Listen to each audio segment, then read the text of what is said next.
Hey everyone, welcome back to the channel. This is going to be the second video in the JS DSA Delight playlist, and the topic for today is Big O. And yeah, so let me just share my screen. One second. Yeah, I hope my screen is visible. So today we're gonna talk about Big O as mentioned. First of all, before we start, if you guys are new to the channel, I've already uploaded an introductory video. Who am I and what is this channel about? The link is in the description. Go and check it out. Or if you just want to, topic discuss करना है या topic ही देखना है, तो just stay here and check. You can go through the video.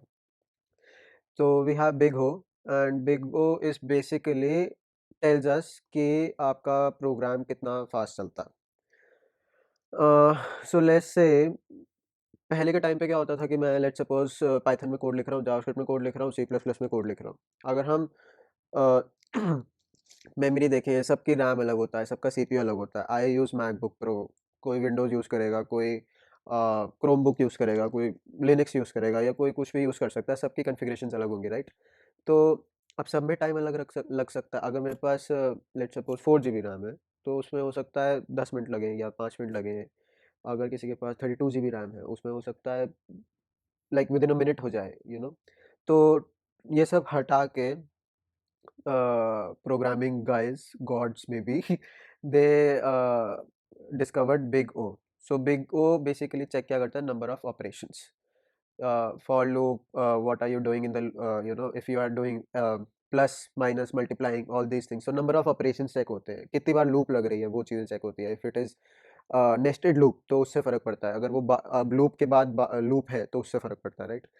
तो ये सब चीज़ें हम डिस्कस करेंगे। तो आई जस्ट स्टार्ट। तो बेसिक क्या होता है कि चार मेज अगर आपने इंटरव्यूज देखे होंगे यूट्यूब पे या लीड कोड का कोई प्रॉब्लम करा होगा या फिर काफ़ी सुना भी होगा कि कि टाइम कॉम्प्लेक्सिटी क्या है आपके कोड की। नॉर्मली डीएस प्रॉब्लम्स में ये मैटर करता है कि आपका कोड की टाइम कॉम्प्लेक्सिटी क्या है, how fast is your code, if it is running. Leet code पे कई प्रॉब्लम्स ऐसी हैं जहाँ पे हमें टाइम लिमिट दे रखी होती है कि it should run within let's say 400 milli second, 4000 milli second, या फिर 20,000 मिली सेकेंड्स और वट एवर। तो ये लिमिट्स दे रखी होती है कि इससे ज़्यादा कोड को टाइम नहीं लगना चाहिए। तो तब हम देखते हैं कि हमारे कोड की टाइम कॉम्प्लेक्सिटी क्या है, how much time it is taking to run the code. So major common scenarios I cover कि कॉमन वाले कितने होते हैं। There are of course complex parts, once you understand the common scenarios, common patterns, फिर it becomes easy कि मैं code देख के बता पाऊँ कि हाँ इसकी टाइम कॉम्प्लेक्सिटी क्या होगी, इसकी क्या होगी, वट एवर, राइट? तो कॉमन वाले जो अपने हैं वो मैं लिख देता हूँ। फर्स्ट ऑफ ऑल सबसे मेजरली कॉमन देखा होगा ओ ऑफ एन। बंदे बोलते हैं या आप कोड लिख रहे हो तो होगा मेरे कोड की time complexity is O of N, right? Now then we have O of log n, then we have o of n square, and then the best case is o of 1 which is constant, कि code को time ही नहीं लग रहा, बस like ऐसे चल गया, मतलब faster than blink of an eye, कुछ हुआ ही नहीं। तो नॉर्मली कॉमन सिनारियो हमारा ओ ऑफ एन का ही बैठता है। मेजर कोड्स का, मेजर प्रोग्राम, मेजर कोड जो हम लिखते हैं वो ये होता है। ओ ऑफ वन और ओ ऑफ एन के बीच में आता है O of log n. It is the second best case you can get in programming in your code. तो जनरली हम यही तीन बिगो टारगेट करने की कोशिश करते हैं कि हमारी टाइम कॉम्प्लेक्सिटी इन तीनों में से ही कोई हो। तो लेट सपोज आपने कोई प्रोग्राम लिखा है, उसकी टाइम कॉम्प्लेक्सिटी आ गई O of n square, that is actually not good. तो इंटरव्यूअर नॉर्मली कहेगा कि अगर आपको आइडिया है इसको और कैसे बेटर कर सकते हैं, राइट? तो we almost try to keep our code between O of N and log N. Log N भी बहुत रेयर केस है, ओ ऑफ एन होता है कि बहुत बढ़िया ओ ऑफ एन आ गया, सही चल रहा है, राइट?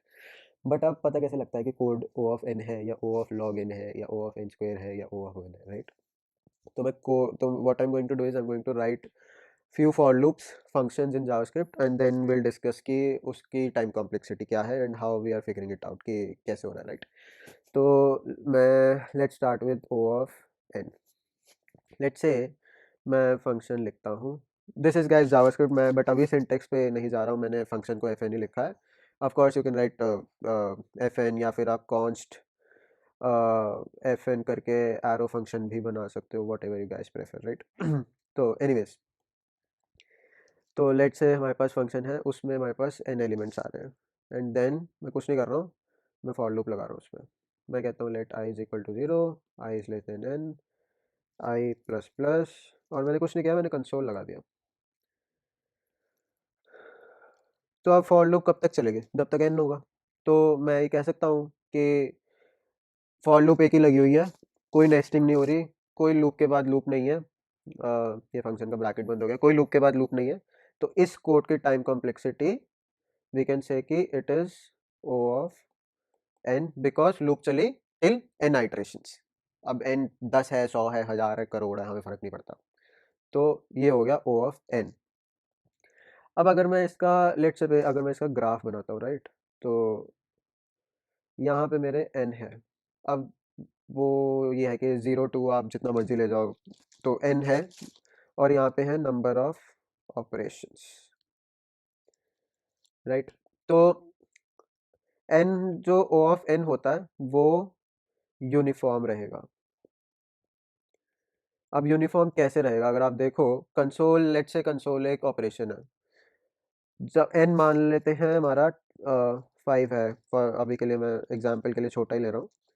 तो 0 आया, एक बार चला, फिर 1 हो गया प्लस प्लस, 2 बार चला, फिर 3 हो गया, फिर प्लस प्लस 3 बार चला, फिर 4 हो गया प्लस प्लस 4 बार चला। हमने लेस देन लगा रखा तो 5 तक जाएगा नहीं, बट कंसोल आपका 4 बार चला, तो ऑपरेशन भी उतनी बार चला जितनी बार मेरा n है। तो अगर n 10 होता तो कंसोल भी 10 बार चलता, तो इट इज़ अ यूनिफॉर्म। तो अगर ऑपरेशन बढ़ रहे हैं तो n भी बढ़ रहा है, मतलब ऑपरेशन उसके अकॉर्डिंग ही बढ़ रहे हैं ना। तो अगर n बढ़ रहे हैं तो ऑपरेशंस बढ़ रहे हैं। यस, ठीक है। तो ये हो गया हमारा o of n। Now coming back to o of, अब हम करेंगे हम अब ये पिक करते हैं o ऑफ n स्क्वायर।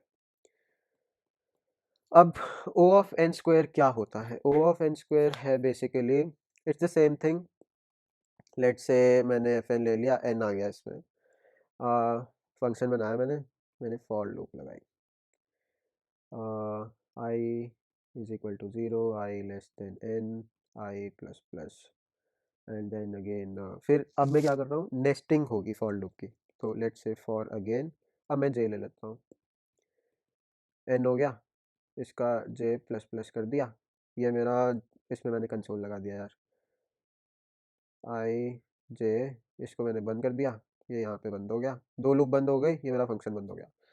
अब ये बिग ओ के कुछ रूल्स होते हैं।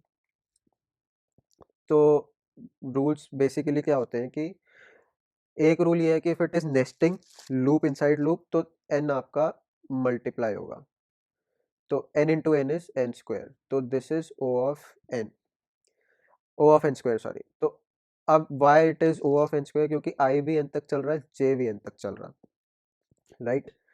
तो ये हो गया हमारा console of I N J.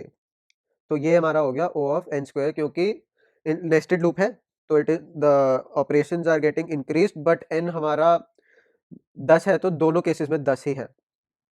तो if I talk about this on graph, तो लेट्स से मैं इसका कलर चेंज कर लेते हैं। तो अब मेरा n था ऑफ n स्क्वायर के केस में 10, तो 10 मान लो यहाँ है, बट मेरे ऑपरेशंस तो ऑलमोस्ट डबल हो गए ना, दो दो लूप चली, स्क्वायर हो गया, मतलब हो सकता है console n into N, 10 into 10 100, console 100 बार चलेगा, पर n तो मेरा 10 ही है। तो ये इसकी लाइन आती है ऐसे, and this is o of n square, क्योंकि ये हो गया आपका मेरा वो आ गया n तक 10, एंड देन ऑपरेशंस बढ़ते जा रहे हैं ना, तो ऑपरेशंस कहाँ जाके रुकेंगे वो n पे डिपेंड करता है, ऑफ कोर्स। अब ऊपर होगा 100 बार, 1000 बार, जितनी बार भी, तो वो हो गया n स्क्वायर। तो this is n square and this is not like not suggested. ज़्यादा स्पेलिंग्स मत देखना, सजेस्टेड की जो भी स्पेलिंग होती है ignore. But you get my point, right. Why हम n स्क्वायर क्यों अवॉइड करते हैं? क्योंकि n की वैल्यू तो इतनी बढ़ती नहीं है। अब n की वैल्यू मेरी अगर नॉर्मल 10 है, तो मेरे ऑपरेशंस ऑलमोस्ट डबल हो गए ना, डबल भी हो सकते हैं अकॉर्डिंगली n। अगर n मेरा मान लो 1000 होता, तो 1000 इंटू 1000 कितना हो गया, 1 लाख, जो भी बैठेगा 10 lakh, what ever it is, console उतनी बार चलेगा, जो बिल्कुल सेंस नहीं बनती भाई, है ना। तो मैं नहीं चाहूंगा कि मेरा ऑपरेशंस इतने मल्टीपल हो जाएं बट मेरा n तो constant almost like it is 10 only fixed ना। तो ये सीन है हमारा ओ ऑफ एन स्क्वायर का। आई होप यहाँ तक हो गया क्लियर, कोई इशू नहीं है, राइट। तो अब हम कवर करते हैं O of one. O of one बहुत बढ़िया चीज़ है भाई, कुछ नहीं करना। O of one, O of one में क्या हो रहा है, मैंने बोला एफ एन, एन आ गया मेरा। अब मैं इसमें कुछ नहीं करा रहा, मैं बोल देता हूँ रिटर्न एन प्लस एन। अब कुछ नहीं, एन मेरा मान लो 2 है, तो 2 प्लस 2 4। अब मेरा एन अगर 10,000 होता है ना, तो 10,000 प्लस 10,000 20,000, लाख हो गया भाई। इतने सब्सक्राइबर्स आ जाए तो मज़ा ही आ जाए भाई। तो 20,000 हो गया, तो ऑपरेशन तो मेरा एक ही हो रहा है ना, ओ ऑफ एन कांस्टेंट है। तो कांस्टेंट है, तो ऑपरेशन मेरा मान लो यहाँ पे थोड़ा सा कलर फिर से चेंज करते हैं। I am doing colour changes ताकि क्लियर रहे, कंफ्यूजन ना हो। If I use same colour ना तो हो सकता है कंफ्यूजन हो जाए। तो लेट सपोज ग्रीन नहीं यार, कुछ बढ़िया सा कलर लेंगे, ये ले लेते हैं। अब मान लो मेरा ऑपरेशन का वन यहाँ पे है, और मैंने बोला मेरा एन है 10,000 20,000 है ना, लेट से 10,000 हो गया। तो क्या बनेगी लाइन, बहुत ही बढ़िया। इसको हम रिवर्ट करेंगे, हाँ। तो 10,000 हो गया, तो ये मेरे, तो ये मेरी आग बनेगी 1 से लेके 10,000 जहाँ पे भी जा रहा। तो ये हो गया मेरा O of one, and this is best case. अगर आपका प्रोग्राम ये टाइम कॉम्प्लेक्सिटी दे रहा है ना, इससे अच्छा कुछ नहीं है, this is the best case. But again ये बहुत कॉमन केस होगा, बहुत रेयर केस होगा, सॉरी। क्योंकि हम जब कोड लिखते हैं तो यार हम कहाँ ही एक ऑपरेशन लिखते हैं, है ना। हम लूप लगाएंगे तो बहुत रेयर, मतलब हम एक फंक्शन लिखेंगे तो बहुत रेयर होगा कि कोई डीएसए का प्रॉब्लम बस इतने में सॉल्व हो जाए, है ना। तो या तो हम लूप लगा रहे होंगे, उसमें कुछ एडिशन हो रहा होगा, या फिर हम नेस्टेड लूप लगा रहे होंगे, या फिर हम कुछ डिवाइड कर रहे होंगे, मल्टीप्लाई कर रहे होंगे। इतने में तो बहुत रेयर ही कोई डीएसए का प्रॉब्लम होगा, एटलीस्ट मैंने कभी नहीं देखा। मेरा मतलब इतना एक्सपीरियंस नहीं है, कुछ होगा तो please let me no. But I don't think ऐसी कोई प्रॉब्लम होगी लीड कोड पे जिसका सोल्यूशन एक लाइन का होगा। I mean if it is there तो ऑफ कोर्स तो उसकी time complexity O of one हो गई, तो बहुत बढ़िया केस हो गया, राइट। तो ये हो गया। अब हम आते हैं ओ ऑफ लॉग एन पे। तो ओ ऑफ लॉग एन मेरा है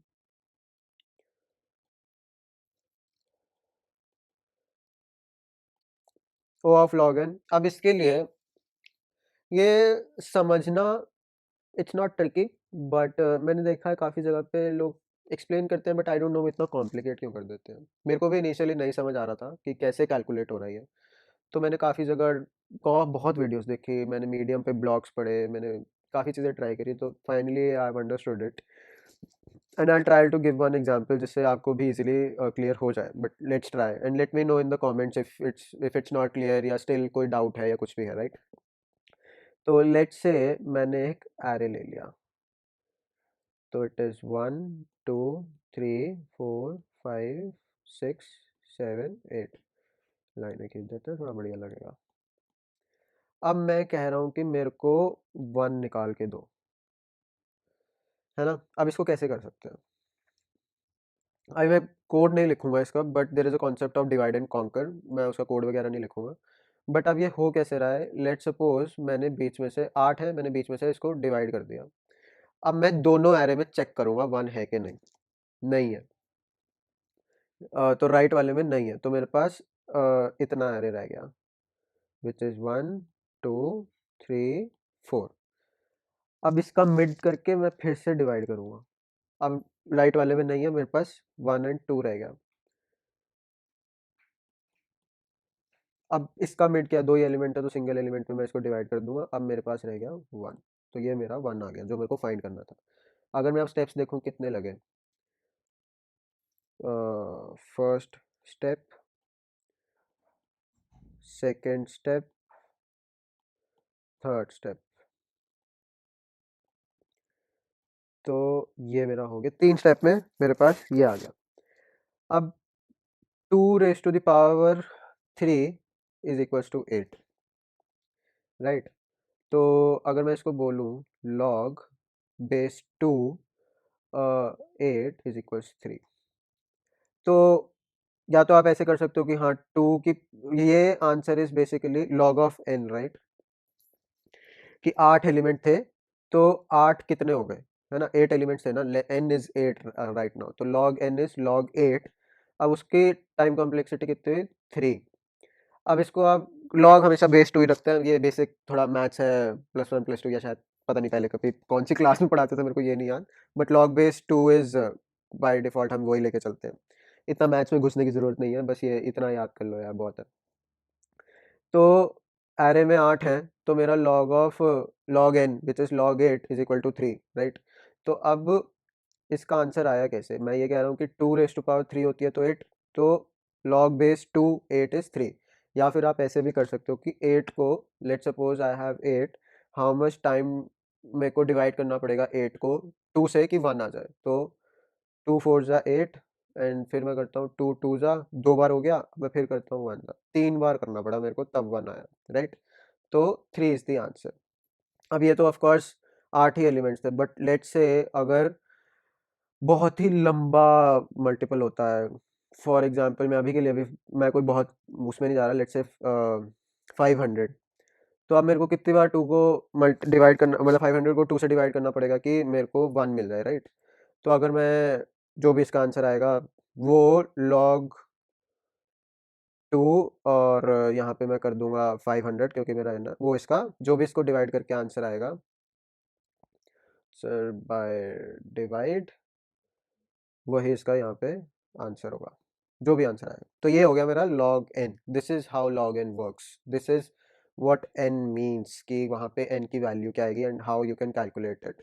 तो डिवाइड करके 2 से पता लग जाएगा। अब ग्राफ में कहाँ पे आएगा ये? तो अब मैंने क्या बोला था, log मैंने 8 लिया था, right? n is 8, n is 8, right? तो n मेरा 8 हो गया। ऑपरेशंस कितने हुए? ऑपरेशंस मेरे ऑपरेशंस भी मेरे कितने हुए थे? 3। तो ऑपरेशंस कम है, n की वैल्यू ज़्यादा होती है, तो लेट्स से डिवाइड करना है ना, तो अगर कोई बड़ा नंबर होगा मैं उसको 2 से डिवाइड करूंगा, तो मेरा n 500 है, बट इसको डिवाइड करके ये वाला आंसर तो मेरा ऑफ कोर्स कम ही आएगा ना। We divide because we want to decrease the value, तो n बढ़ता है, ऑपरेशंस इसमें कम, मतलब I won't of course constant नहीं रहेंगे, बट अगर वही हो गया कि 8 इज माय n, तो 3 is the answer. 1 second guys, या, तो 3 इज द आंसर। नाउ अगर मैं इसको ग्राफ पे बनाऊं, लेट्स से नहीं ब्लू नहीं, ब्लू हमारे पास पहले से है, हम कोई और कलर लेंगे, ये कुछ ले लेते हैं, जो भी है। तो ये मेरा ये मेरा बनेगा O of n log n, O of log n, sorry। Again, this is, as I mentioned earlier, this is in between n and O of 1, which is constant. This is again a very good scenario if we can get this time complexity. So हमें कोशिश ये करनी है कि हमारा code इन 3 complexities के बीच में रहे। O of n square is totally avoidable until unless of course कि प्रोग्राम ही ऐसा है कि n square के अलावा कुछ और हो ही नहीं सकता, तो देन अगेन वो तो ऑफ कोर्स बेसिक सिनारियो हो गया। बट ये 3 टाइम कॉम्प्लेक्सिटीज हैं which we try to solve a problem and try to come up with these time complexities, कि हाँ इतने में सॉल्व हो रहा है, इतना टाइम लग रहा है। सो आई होप सब कुछ क्लियर हो गया होगा। ऑफ कोर्स अगर if something is not cleared, if something is not clear, do let me know guys in the comments. I'm thinking to create Slack channel. Please suggest if you guys prefer Discord or Slack. I think these two are better. Free में for now I'm thinking I'll go with Discord because उसमें member capacity ज़्यादा है as compared to Slack. Slack का थोड़ा I think push limit के बाद is there a message like you can't store the messages or problems or something, there is a premium thing which we have to get. So if you guys prefer Slack, then also then it's fine. I'll get the subscription thing. If you guys prefer Discord, then that's also fine. And till then, until like we don't come up with the Discord or Slack, you can just post your questions in the comments, and I'll try and I'll answer the problems on the channel, on the comments itself. So thank you so much guys for watching, and I hope you like the video. Do let me know the quality of the content. Do let me know if my explanation is good enough. Do let me know the quality of the video and audio as well. If you think my audio is low or high, if video is not clear or something like that, do let me know that. And I think, yeah, that's about it. If you like this content, same thing, like, subscribe, share, comment, whatever you like, yeah, whatever you feel like doing. And that's about it. Thank you so much guys. See you in the next video. Bye.